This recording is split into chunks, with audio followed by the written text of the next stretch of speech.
Quando eu tenho um quadrado já feito, já manifestado, eu só tenho 4 pontos conhecidos. E esses 4 pontos conhecidos são estes 4 aqui. Não tenho mais nada. São os únicos pontos que me são revelados. Quando eu junto as diagonais, que são as raízes do quadrado, eu vou encontrar um quinto ponto.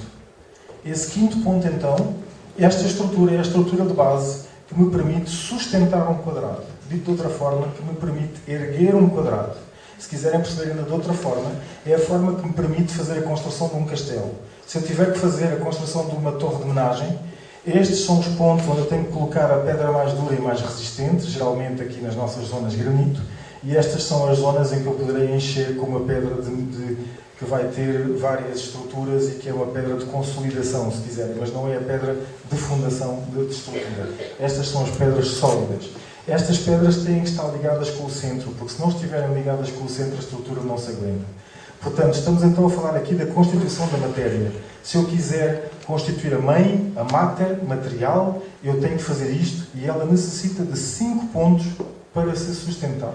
Esses 5 pontos são as 5 quinas que vocês conhecem.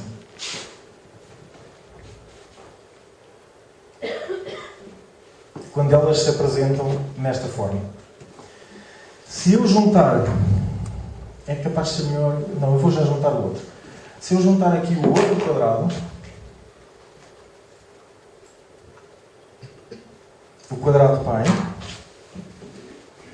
eu vou encontrar outros 4 pontos que me vão cruzar no quadrado da matéria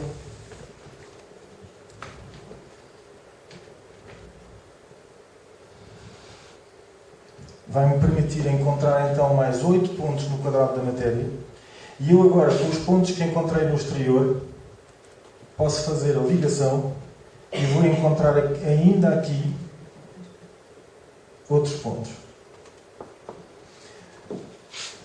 Agora permitam-me, por favor. Os antigos construtores diziam sempre uma coisa que era uma grande verdade. Se nós ficarmos a trabalhar uma coisa filosófica ou especulativa ou só mental e não a trouxermos para a arte, se não a trouxermos para o campo da aplicação na matéria, se não fizermos alguma coisa dela, ela é vã, é inútil. Portanto, o trabalho aqui é um trabalho que se faz na mãe. O pai traz os pontos necessários para fazer a construção e sem ele não se consegue fazer a obra. Mas quem faz a obra, quem consolida a obra é o quadrado mãe. Portanto, se eu agora apagar os pontos que eu desenhei aqui do quadrado mãe só para vocês perceberem melhor, para não haver confusão, porque na realidade não se apagam, eles estão lá. Vocês podem agora contar os pontos e vamos ver 1, 2, 3, 4, 5, 6, 7, 8, 9, 10, 11, 12, 13, 14, 15, 16, 17. São 17 pontos. E todos os símbolos de Portugal são construídos a partir destes 17 pontos. Toda a história programática de Portugal é constituída a partir destes 17 pontos. Desde a cruz templária em Portugal, atenção que a cruz da Ordem do Templo em Portugal é distinta de todas as outras manifestações da cruz do Templo em outros sítios. Se vocês conhecem, portanto, a cruz templária que era usada em Jerusalém, em França e mais tarde na casa-mãe de Chipre, era uma cruz já semelhante à cruz de Malta hoje em dia, mas a abertura não era tão grande como a de Malta. Era mais estreita. Ela no início é fechada, desta forma, e depois começa a ser estreita. Ora bem, mesmo esta cruz, vocês estão aqui a ver, ela está aqui.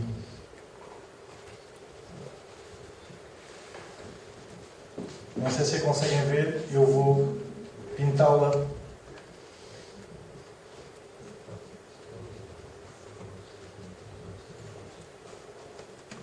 Esta é a primeira que é completamente fechada. Quando ela se abre, ela precisa de puxar linhas. E então aqui ela já se abre da forma que eu estava aqui a desenhar. Ok? Todos os símbolos da Ordem do Templo são manifestados a partir desta construção. E agora vou voltar a construir aqui o duplo quadrado.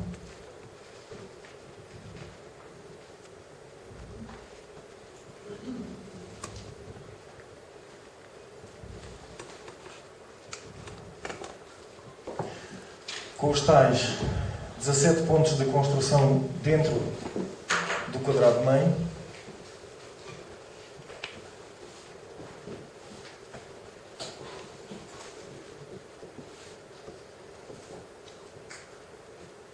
Quando chegar, por favor, a cerca de 20 minutos, um quarto de hora do fim do meu tempo, faça-me sinal, por favor. Portanto, com os tais 17 pontos que víamos há bocado, falávamos há bocado, eu disse-vos que as relações geométricas são sempre ou retas ou curvas.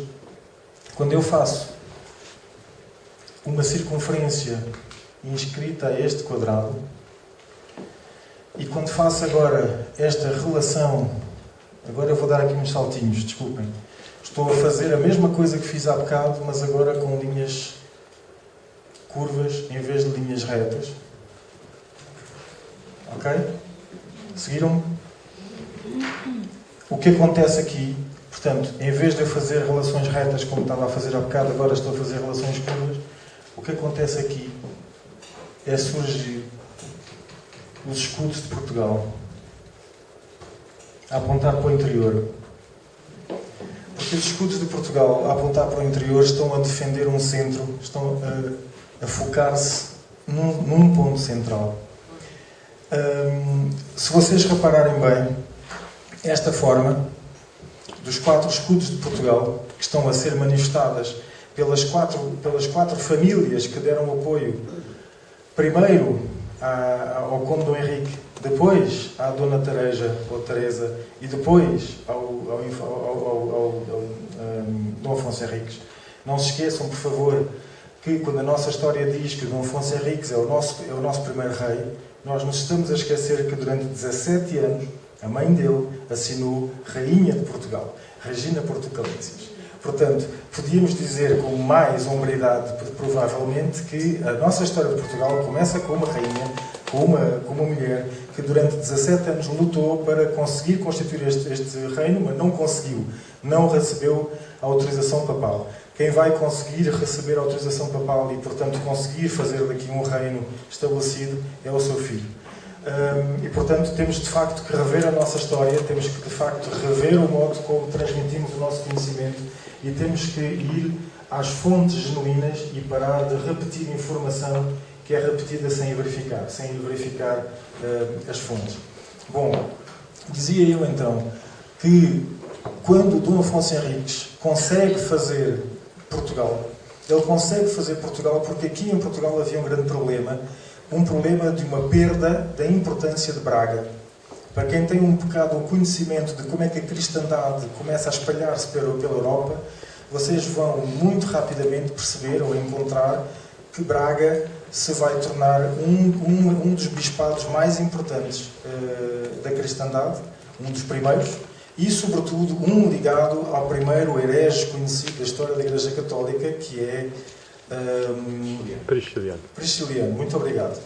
E, portanto, que vai dar origem a um rito da Igreja Católica, que é um rito próprio, um rito de Braga, que ainda hoje é praticado, ainda hoje é reconhecido pela Igreja Católica como sendo um rito viável da Igreja Católica, mas que é único e é distinto do rito romano.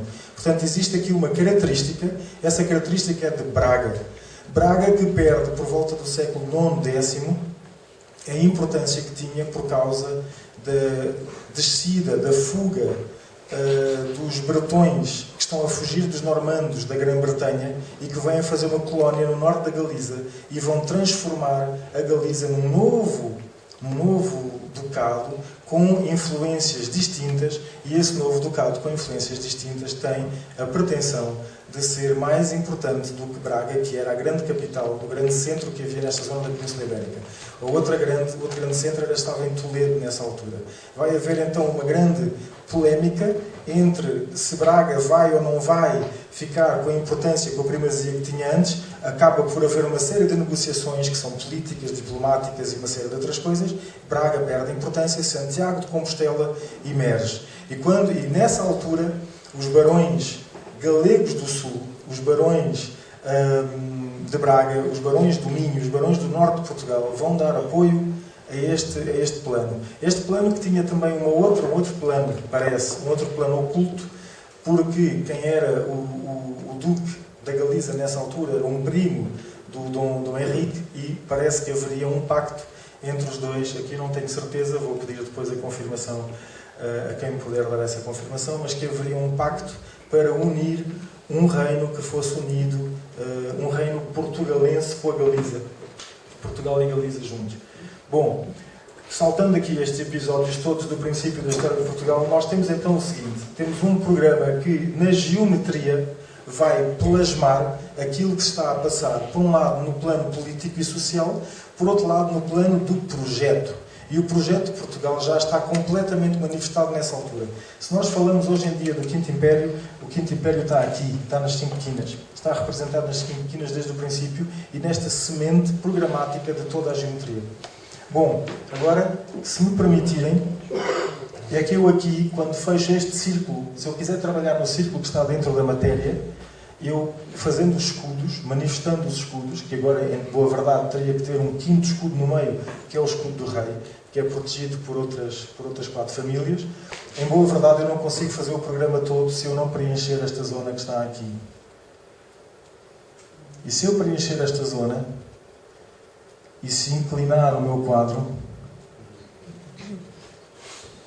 vocês vão ver surgir a outra manifestação que fez o Reino de Portugal. Portanto, Portugal tem 2 planos, Portugal tem 2 dimensões. Tem uma primeira dimensão que é dada pela coroa, pelo rei e pelos nobres que o sustentam. E, por outro lado, pela ordem militar e religiosa que está a apoiá-lo desde o princípio. Os 2 juntos vão fazer Portugal. É claro que aqui eu estou a ser um bocado desleal, porque estou a deixar de parte uma série de outras ordens religiosas que também deram apoio. Entre as quais, por exemplo, os cistercienses, mas também os clunisienses, que no princípio eram mais importantes do que a ordem de Cister, e também os beneditinos, que também foram mais importantes no princípio, até a história de Portugal se consolidar. Mas aqui vocês podem ver então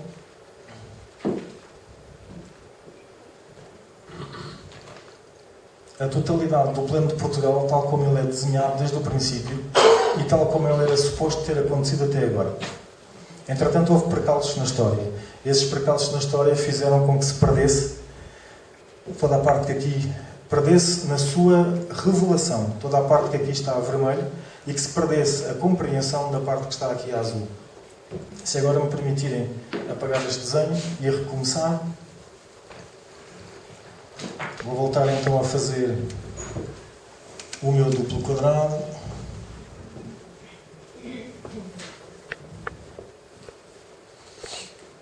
E agora gostava de chamar a vossa atenção aqui por uma coisa.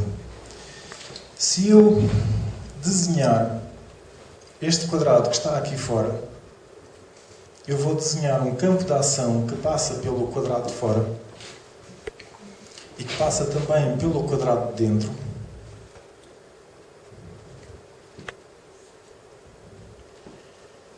E que, se vocês bem se lembram do número de pontos que eu tinha há bocado,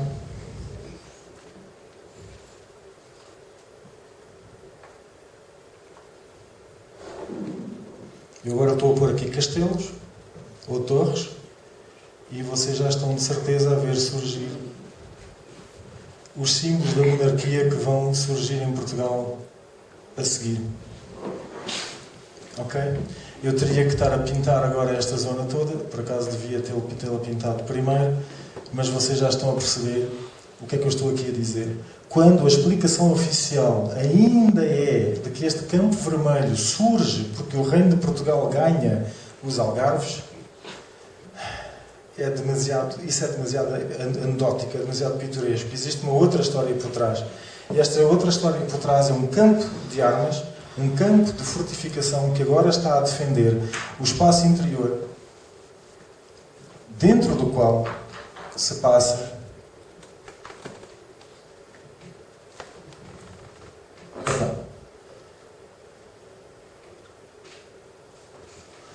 o trabalho. Ok?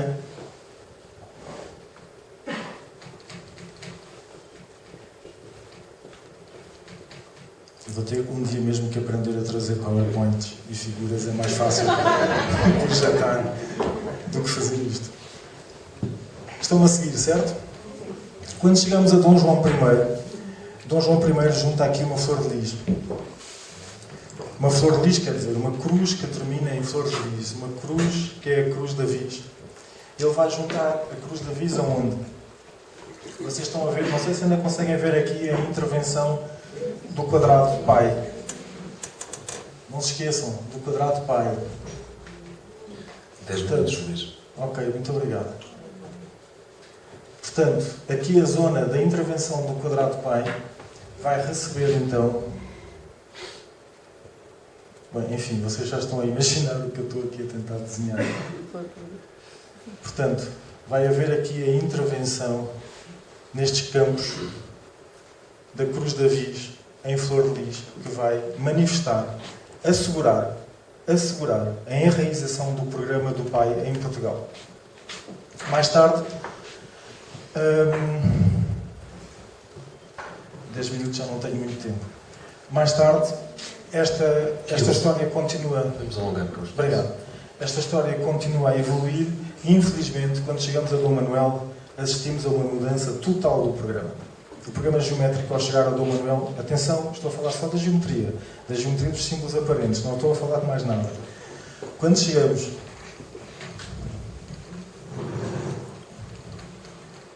a Dom Manuel, o que vamos ter é isto. Temos um quadrado enraizado com um programa vermelho em baixo e em cima e que tem...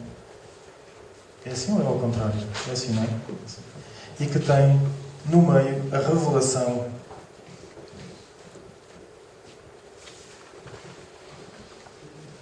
da esfera armilar. Aqui estamos claramente num programa totalmente distinto. Isto já é outra coisa. Já não é aquilo que estávamos a ver há bocado. Ou melhor, ainda é porque os pontos ainda cá estão. Ainda são os mesmos 5 pontos. Mas que já estão a ser utilizados de uma forma completamente distinta, completamente diferente. A esfera armilar tem uma particularidade. Se eu quiser juntar todos os povos da Terra numa só lei, num só projeto, lei entenda-se espiritual, na lei do Quinto Império, geometricamente eu só tenho uma única hipótese de conseguir fazer isso. É fazer atravessar todo o planeta de uma faixa inclinada que una todas as latitudes e todas as longitudes. É a única maneira que eu tenho geometricamente de eu representar o plano de fazer o encontro entre todos os homens da Terra, homens e mulheres. Portanto, fazer o que se chama hoje em dia uma nova ordem mundial ou governo mundial. Esse era um plano de Portugal, claramente revelado na esfera armilar, que passa depois para o Brasil, mas no Brasil já perdeu a conotação da Terra, já estamos no céu e a faixa ganhou um nome. Reparem que esta faixa da esfera armilar não tinha nome nenhum. A faixa do Brasil chama-se Ordem e Progresso. E, portanto, há uma transmissão do programa de Portugal para o Brasil. O Brasil é legatário, é receptor de um programa que se iniciou em Portugal e que não se conseguiu fazer em Portugal, mas quando chega ao Brasil, ele expande. E já não estamos a falar da Terra, estamos a falar do universo inteiro, ou do cosmos. Depois, a seguir a isto, temos uma série de aventuras. Uma delas, por exemplo, é a bandeira do Dom Sebastião, em que ele acaba com todos os campos geométricos que estão por trás, fica só com a esfera armilar, e a bandeira é carmesim. Ora, para quem conhece a transmissão das cores, a bandeira carmesim remete para as cores da Ordem do Tesão de Ouro. Portanto, há aqui um provável contágio de uma Ordem do Tesão de Ouro, ou uma provável Ordem do Tesão de Ouro nessa altura. Vocês estão a ver que não tenho muita certeza disso, estou a dizer é provável. E agora, onde eu queria chegar é o seguinte. Isto era para apresentar uma questão que é... Então, Portugal tem desde o princípio um programa geométrico, um plano geométrico, que quando chega à República é posto fora, porque o plano que surge a seguir na República é diferente. O que vai surgir na bandeira portuguesa é um plano que tem a ver com o que se chama a divina proporção. Portanto, uma zona que tem um retângulo que tem a proporção áurea, onde depois é colocada a esfera armilar. Estou a fazer ao contrário, desculpem, mas Percebem o que eu quero dizer? E as cores que se passam a utilizar na República deixam de ser as cores tradicionais da monarquia, que eram o azul e o branco, para passar a ser o vermelho e o verde, que eram as cores do Partido Republicano Português. E, portanto, há uma imposição do programa republicano na transmissão da tradição portuguesa. Há uma perda nessa transmissão. A transmissão deixa de se fazer, ou pelo menos nos seus símbolos, digamos. Agora, nós hoje estamos aqui todos juntos a falar sobre existe ou não existe qualquer coisa de especial em Portugal. Existe ou não existe um plano, uma missão, uma história, um sentido para Portugal. Quando olhamos para os símbolos antigos, é claro que houve uma transmissão de um programa que está desde o princípio. Eu diria que está já no Conde Dom Henrique e está já na Borgonha antes do Conde Dom Henrique cá chegar. Portanto, há uma transmissão mesmo muito grande que é feita e Portugal é legatário é legatário da ordem de concretizar essa transmissão, para ser mais concreto. Mas depois, essa transmissão ao longo dos séculos sofre problemas enormes, até porque ela lida com a coisa mais difícil de todas, que é a dualidade. Como é que eu faço ao outro e me preservo a mim? Quando chegamos aos nossos dias, temos uma situação concreta. Estão a ver que eu estou outra vez a desenhar os mesmos 17 pontos, com os mesmos 2 quadrados. E aqui, quando eu uno o masculino e o feminino num só programa, em que já não há desunião, já não há dualidade, a dualidade ficou resolvida. Se eu conseguir, de facto, fazer essa união em que o masculino e o feminino estão a trabalhar para a mesma causa,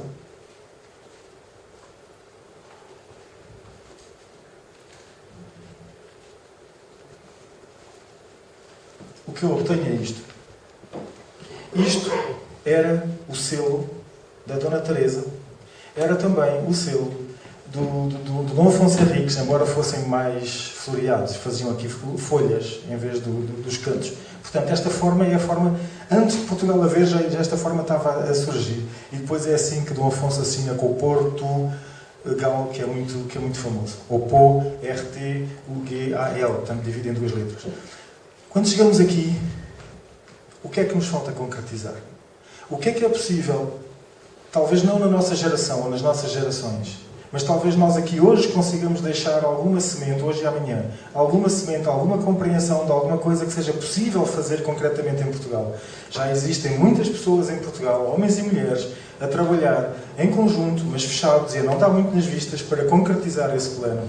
Outros que não acreditam nele, outros que debatem. Há justificações de todos os sentidos. Eu quero terminar com uma pergunta, e essa pergunta é: se pusermos homens e mulheres a trabalhar juntos, a debater juntas as ideias, como estamos aqui hoje a fazer, o programa que vamos encontrar é o mesmo que no budismo, é o mesmo de Melquisedeque, é o mesmo que no taoísmo, é o mesmo que em todas as religiões manifestadas. Se pensarem bem no assunto, isto aqui é como se fosse uma pirâmide vista de cima, mas com qualquer coisa a passar-se em termos energéticos, que não é visível. É o mesmo problema do Antigo Egito. Há uma tradição, e essa tradição é humana. Ela é muito mais do que portuguesa. Portugal foi um país que teve a ousadia de tentar concretizar essa tradição humana. E agora? Agora, em que já estamos num tempo novo, em que se fala de continentes. Nós estamos a tentar construir agora continentes. E temos que, se não nos unirmos em termos de continentes, não vamos conseguir alcançar a evolução da humanidade. Se a Europa, neste momento, não se unir, alguma coisa falhará aqui. E a missão de Portugal, provavelmente, é ser semente de um processo de restauração do sentido espiritual da Europa. Estou quase a terminar. Do sentido espiritual da Europa. Portanto, há uma missão, na minha opinião, existe uma missão, de facto, em Portugal. Mas essa missão, se for só portuguesa e se mantiver com as pretensões de ser só portuguesa, perde toda a razão de ser. Porque a sua razão de ser nunca foi ser só portuguesa. Foi ser global.